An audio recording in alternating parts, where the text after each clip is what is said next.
In this video, we're going to look at the product explosions in NuVu 3D.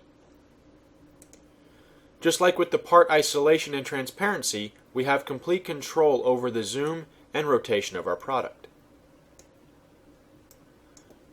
Just like with the part transparency, we can select a part or component from the listing on the left side to make that part opaque and everything else transparent. On the right side of the screen, we can adjust the transparency level. But now on the bottom of the screen, we can start doing explosions. On the left side, we have the explosion positions, and there are 7 different types to choose from. And on the right side, we have explosion types, and there are 4 to choose from. 1 for each axis, and then 1 for all 3. So right now we're set to the center position and all axes.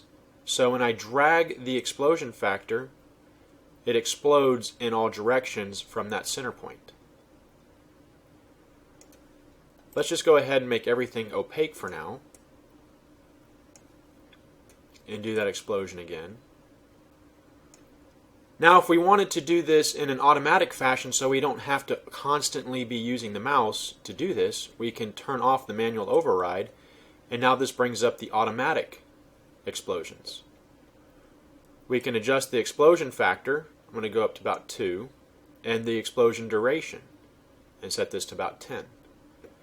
Now if we wanted to randomize the explosions, what it will do is it'll choose randomly one of the 7 positions and one of the 4 types, giving a possibility of 28 different explosions.